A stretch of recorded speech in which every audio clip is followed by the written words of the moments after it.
Parliamo di una startup israeliana che si occupa ovviamente di intelligenza artificiale, visto che è il leitmotiv di questa giornata del Wired Next Fest, però lo fa in maniera abbastanza divertente perché è una startup fondata da 2 ex dipendenti di Google nel 2014, 2 tra i primi dipendenti di Google, e hanno deciso di applicare l'intelligenza artificiale all'e-commerce per rendere l'esperienza di acquisto dei prodotti online più simile a quella che avviene in negozio. Quindi suggerendo come farebbe un commesso vero ai clienti che cosa comprare. È una startup che sta andando benissimo, proprio 2 settimane fa ha ricavato 15 milioni di dollari di finanziamento che si vanno a sommare ad altri per un totale di 33. E qui a parlarcene la vicepresidente marketing Yael Citro. Please.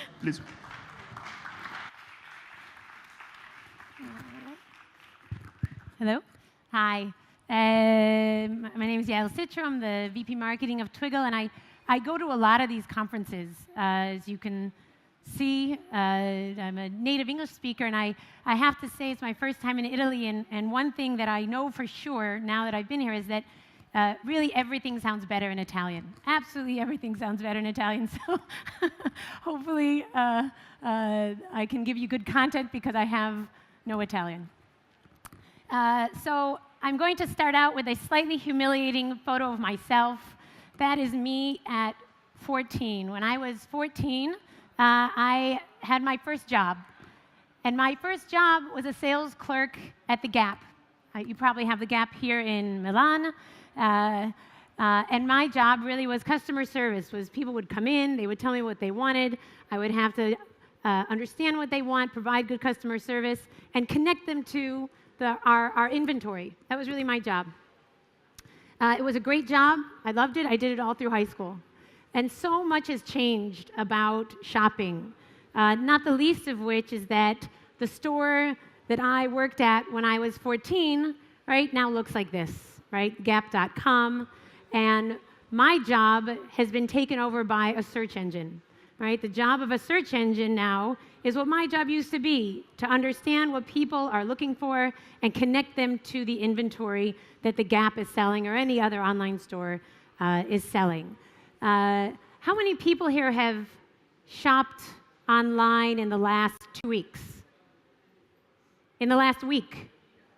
Yeah, it's a nice, I'm going to add a couple people who are maybe embarrassed to raise their hand, but most people, right, are shopping online, right? There are 1.77 billion online shoppers in the world. That number is going to grow to 2 billion in the next couple years, right? The brick and mortar store has moved online, and this is really where a lot of e-commerce is, where shopping is happening. And unfortunately, right, more often than not, and some of you may know, the experience is not always online as good as the store, right? So a lot of people go to their favorite store, and often they either see things that are irrelevant, or you can't find what you're looking for, or sometimes you don't see anything at all.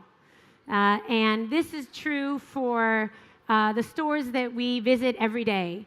Now, forgive me, I'm American, and so my references are all going to be American, but right, if you go to Banana Republic, I'm sure you probably have Banana Republic here, and you type in black summer dress, right? When I was 14 in a store, I knew what that meant. The search engine doesn't know what it means. It looks for keywords, black summer dress, and comes up empty, right? Now, we all know that Banana Republic sells black summer dress. It sells dresses without sleeves and that are short and lightweight material, but for some weird reason, right, and it's called keyword matching, right? The search engine today doesn't actually understand that. This is a terrible result for Banana Republic, and it's a terrible result for the consumer, right? Right, the experience, the joy, right, of wearing a new black summer dress is lost, right? If you go to Amazon, really the holy grail of search, of e-commerce search, and you type in black dress without sleeves, right? It can't keyword, people don't describe their products as without something, right? What that means is that the search engine can't understand the word without, skips over it, looks at the other keywords, which is black dress sleeves, and shows the consumer exactly the only thing they asked not to see, right? It shows them black dresses with sleeves. A frustrating experience for the consumer, right? And a revenue loss, right, for Amazon. Right? That's what search is today, right? What is search going to be in the future, and what does Twiggle do, right? We are really focused on building a search engine that gives the kind of service to consumers that an in-store human store clerk would be able to provide, right? My job now is basically to automate my 14-year-old self, right? And search is going to be judged on the same metrics that I was judged, right, when I worked at The Gap. Are you providing good service? Is the experience a good one? Do you understand what a customer is saying? And are you able to connect them quickly and easily and respectfully to the products that they're looking to buy? That's the new metric, not conversion, not click-through rates, right? But if the experience is a bad one, and that's really what retail is going to look like in the future, online retail. What artificial intelligence is going to allow in the future for retail is better experiences, right? Better customer service, and a more inspiring shopping experience overall. So let's see, how do we do that? And then I'm going to see if we can play a little game, right? So a bit about the technology. What we do, there's sort of two bits to the technology that Twiggle has built. The first challenge is to actually understand what people are saying, right? To actually understand the syntax of what people are saying. We use natural language processing to do that, to distinguish between a red dress and a red dress shirt, a chair with wheels, a chair without wheels. It's important that you actually have the ability to actually understand syntax. But more important, and this is something unique to Twiggle, we've built a universal ontology, right, of sort of the world of things. And that reaches a level of granularity, a level of detail that taxonomies today that are currently used in e-commerce really don't reach. And together it means that I understand, the engine understands what someone has said and has a world to reference, right? If it doesn't have a world to reference, I understood you, but I still can't help you. So let's give it a go. How many people have their phones on them? It's a rhetorical question. Everybody have their phone? Go to your favorite, however you would shop. I don't know. I'm going to ask you in a second. And look for a red dress. Just type it in. Wherever. If someone said you need to buy a red dress, just go to wherever you would go and do that. Right? I already did it this morning, so I know the result. Right? How many people are seeing? First of all, how many people went to Google? One. How many people, I've never done this outside the US, how many people went to Amazon? And how many people went to a store they know? How many people are just ignoring me and on Facebook? So statistically what happens is about 45% of people go to Amazon, about 30% of people go to Google or Bing or something like that, and the remaining 25% go to a retailer they know. Right? So how many people actually got a red dress? Right? How many people got a red dress? That's about right. So most search engines can handle a search like this, right? It's fairly simple. This shopper is probably not so serious. Why? Because they're like, oh, just a red dress. Maybe I need a red dress, right?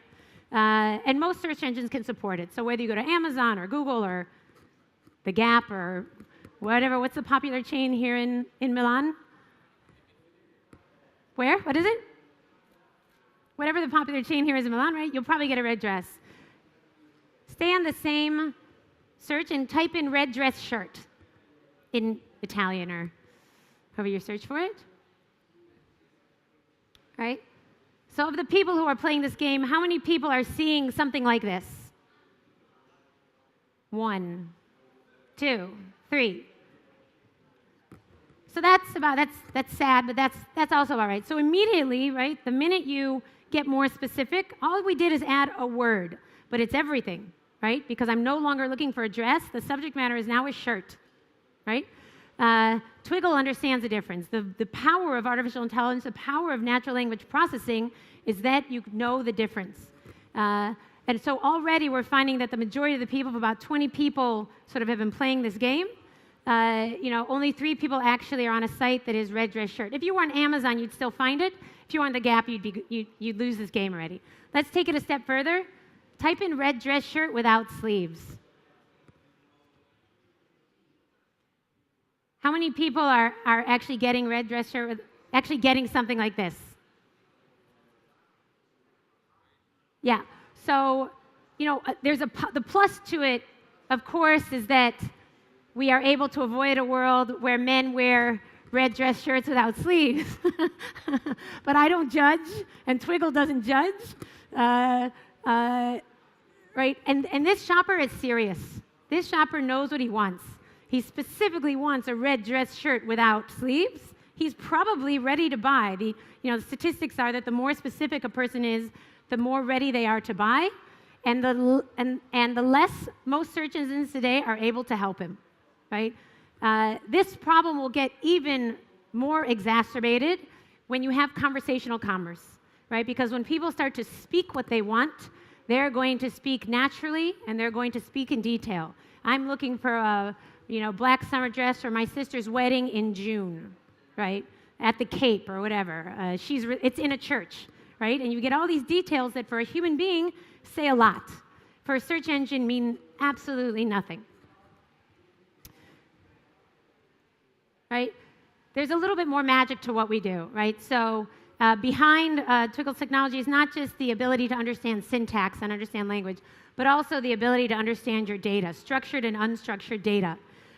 There's an incredible amount of data on any given retail site about a product, right? There's the photo, there's the review data, there's the spec data, the description, product description, compatibility, and all of that data, right, has to be understood in order to successfully match, right, what a product to what somebody is looking for. Most search engines really stay at a very simple level of granularity. They look at the product description, maybe sometimes they look at a photo, it's rare, and so they're really trying. The challenge is most sellers describe their products one way. I'm a buyer, I describe it my way. It's very hard to match those things, right? And natural language processing will match it every time, right? What's the kicker, right? So for those of you who are very technical and interested, when we take that product data and we turn it actually into code, into something that a search engine can actually understand, right? Why is this even more important? I'll leave you with this, right? Right? How many people are actually holding their phones right now? Right? How many people actually in the middle of the night could reach their phones with their eyes closed? I could actually. This has become the place where we do everything, right? And e-commerce is no different. And if the last sort of revolution in retail was moving from the brick and mortar store online, right, to your desktop, the next real revolution is this move from the desktop, right, to your smartphone. The buying surface has become tiny, right? And the person holding this has no patience, right? We've lost patience. This is not a person who wants to shop and browse and go to the mall. This is a person who needs something, wants to buy it, and wants to move on, right? 40% of all e-commerce transactions are on this device. That's going to be 70% very soon. If you can't show people, right, in the first 2 or 3 results, things that are relevant to them, they're done, right? You just ask too much of your consumer, and they will move on. 80% of shoppers are using a mobile phone inside the store. I'm at the Gap. I'm in Banana Republic, and I'm still using, right, the phone. Why am I doing that? Because I see this dress, but maybe I want to see if it's cheaper online. Or maybe they don't have my size. I want to see if it's somewhere else and I can have it delivered here, right? Remember the black summer dress? How embarrassing. How embarrassing for Banana Republic. If I'm standing in the store in front of the dress, I search for the dress, and it says they don't have it. Right? That's a terrible customer experience. And finally, right, 40% of users will go to a competitor if they have a bad mobile experience, right? When I used to have to physically go to the Gap, right, I had to make the effort to go to the Gap. If I'd probably work very hard to find what I want before I went somewhere else, because now I have to physically go somewhere else. This is effortless. If I'm not happy, I'm literally going to go to the next site, right? I'm going to go to Amazon, I'm going to go to the Gap, I'm going to Google it. I'm going to go where I'm happy. And so it's all becoming much more urgent. The technology is moving that much faster. And that's what we do. That's what Twiggle does. Grazie.